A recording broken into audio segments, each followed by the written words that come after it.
Césio 137.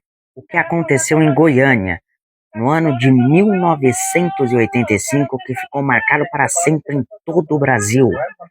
Uma história gigantesca por causa de uma disputa judicial, catadores de latinha e várias outras coisas.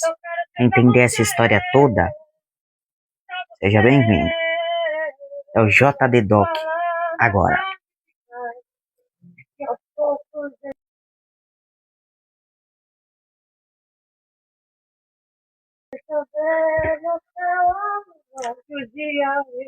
Vamos relembrar essa história agora.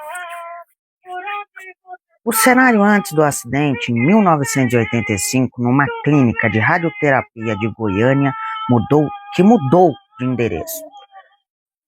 O único problema é que houve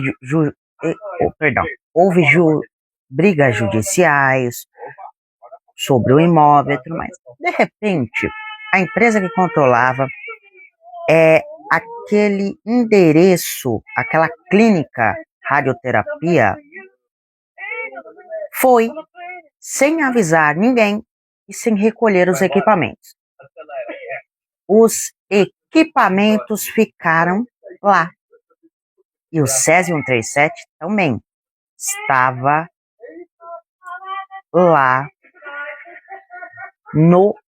lá no equipamento. No dia 13 de setembro de 1987, os catadores de sucata, aconteceu tudo o que aconteceu.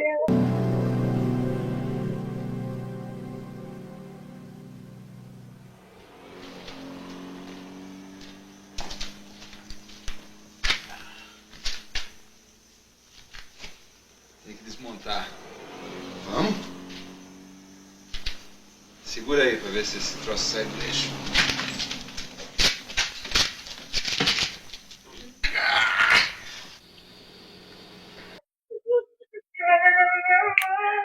Wagner Mota Pereira e Roberto Alves, eles retiraram partes do aparelho acreditando que poderiam vender o metal.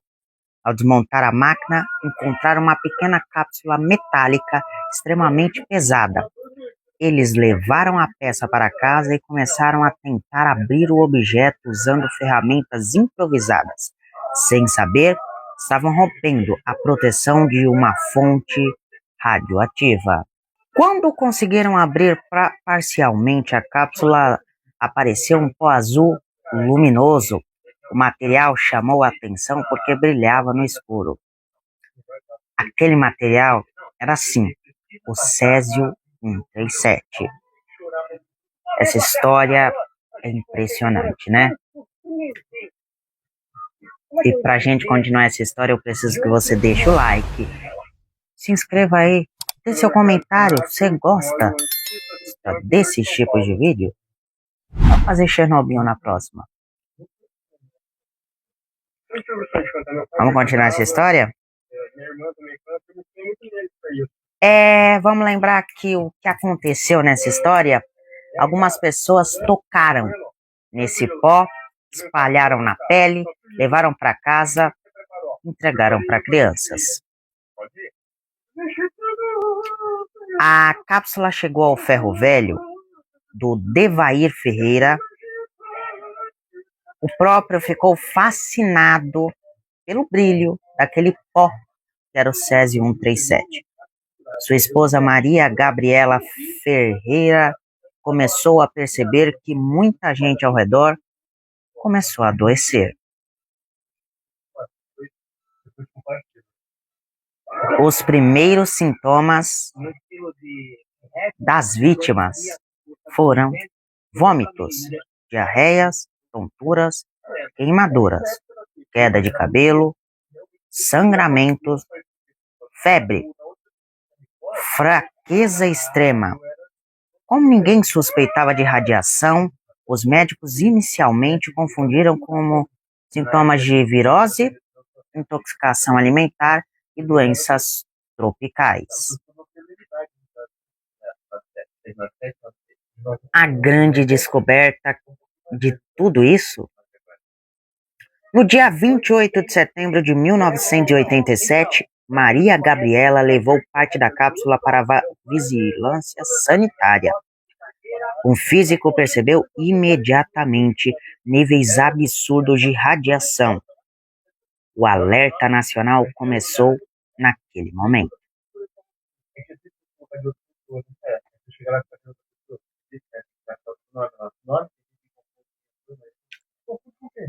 Caos em Goiânia. Equipes da Comissão Nacional de Energia Nuclear chegaram à cidade.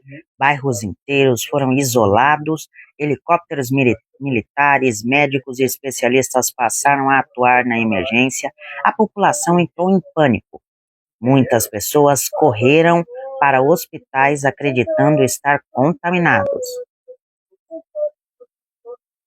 E vem uma pergunta que muitos ainda fazem.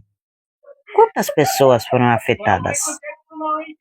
Os números oficiais são mais de 100 mil pessoas examinadas, cerca de 250 contaminadas, dezenas internadas, 4 mortes diretamente atribuídas à radiação aguda. As vítimas fatais?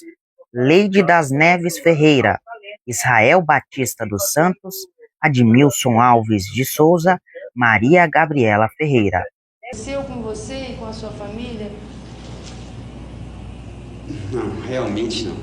Não consegui nada. E eu não me sinto culpado porque realmente eu não sabia de nada. E eu só me sinto triste porque, de uma forma ou de outra, eu prejudiquei toda a minha família, né? Toda. Meus irmãos, minha mãe, meus sobrinhos, toda a família. Como foi a sua convivência com aquela pedra? Então, todos os dias eu tinha que pegar aquela pedra, né? Que minha mulher tinha pavor da pedra. Ela ficava na entrada assim, então ela tinha pavor, vivia tampando a pedra. Leide virou o símbolo daquela tragédia. A pequena menina também se encantou com aquele pó azul do Césio 137.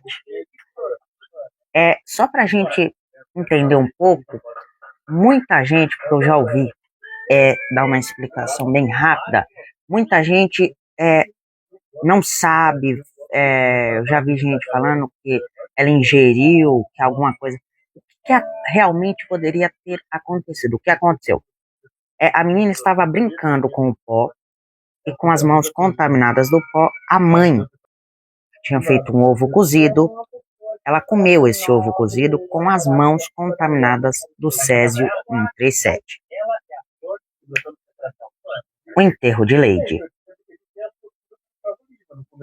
O enterro causou enorme comoção, mas mesmo assim, imagens de televisões que eu vou mostrar agora na tela, pessoas tentaram atacar, não queriam deixar o enterro acontecer da menina, sabe por quê? Quando o cortejo chegou aqui no cemitério do parque, uma manifestação inesperada. Os moradores da região resolveram protestar contra o sepultamento das 2 vítimas da radiação nesse cemitério. Um grupo de moradores jogava pedras, gritava e tentava se atirar ao chão para impedir a passagem do cortejo. E, mesmo sendo nesse caixão aí de chumbo, muitas pessoas ainda tinham medo de que esse Césio 137 pudesse acabar com muito mais gente ainda, então eles não queriam que o corpo fosse enterrado.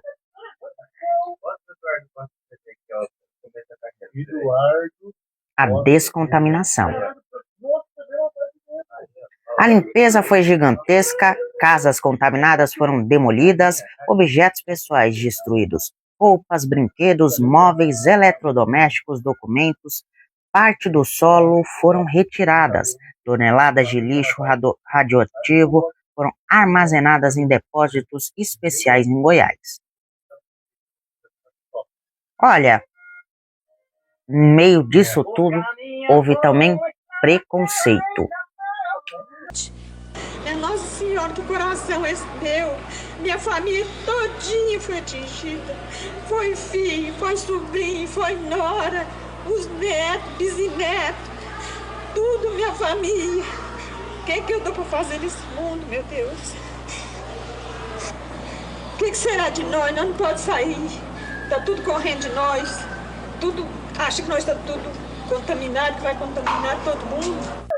Após o acidente, moradores de Goiânia sofreram discriminação em outras cidades. Alguns hotéis recusavam hóspedes, ônibus eram evitados, produtos vindos de Goiás chegaram a ser rejeitados por medo da radiação. O impacto psicológico? Muitos sobreviventes desenvolveram trauma, depressão, ansiedade, medo constante de câncer. Famílias inteiras foram marcadas para sempre. Até hoje, algumas vítimas recebem acompanhamento médico. E a grande pergunta: quem foi responsabilizado? Houve processos contra médicos ligados à clínica, responsáveis pelo equipamento, órgãos envolvidos. Hoje em dia, como é que tá? O acidente aconteceu principalmente no setor central de Goiânia. A cidade funciona normal, inclusive foram montados até locais assim, públicos, locais para pessoas usarem de maneiras boas, e não existe a radiação espalhada pela cidade. Os resíduos radioativos continuam armazenados em área controlada pelo governo em Goiás. E as vítimas? Sobreviventes ainda convivem com sequelas físicas, problemas psicológicos, tratamentos médicos. Tudo, incha as pernas, problema de audição, né? Aí, problema de coração, foi juntando tudo. Eu tenho tomado remédio vencido, que eu posso comprovar para você que os remédios estão ali, está vencido. As vítimas continuam cobrando assistência, indenização e reconhecimento. Alguns descendentes relatam problema de saúde, embora muitos estudos tenham dificultado em ligar diretamente esses casos ao acidente. A Netflix lançou um documentário inspirado no caso. Cris, eu não falei pra ninguém mexer nisso. Eu não mexi, só chamei os bombeiros. Eu vou jogar no rio. Não, isso é radioativo. Radioativo? Esse negócio é muito perigoso, tem que voltar pra onde tava agora. Não, Márcio, eu não posso voltar pra dentro da vigilância. Vai contaminar outro lugar. Vai jogar no rio pra contaminar a casa das pessoas. Jânio, você já ouviu falar em Chernobyl? Chernobyl? Jânio, me escuta. A gente precisa evacuar esse prédio. Esse negócio estourou a capacidade do cintilômetro. Eu, você, todo mundo aqui já foi exposto. Jânio, me escuta. A gente precisa evacuar esse prédio. As pessoas podem morrer por isso. Jânio! Pega essa sacola, bombeiro, traz de volta pra dentro, vocês dois pro outro lado da rua. Um documentário assim puro, né, que traga fatos reais, dramatização, personagens inspirados em pessoas reais, reconstrução histórica. O protagonista, vivido por Johnny Massaro, acompanha a investigação da contaminação e a corrida contra o tempo para entender o que estava acontecendo. Ela recria várias coisas, tem 5 episódios. A repercussão, muita gente chamou a produção de Chernobyl brasileira, comparada com a série da HBO sobre o desastre nuclear soviético. Foi sensacional estar por aqui, viu? Um abraço. Valeu, gente. Tchau, tchau.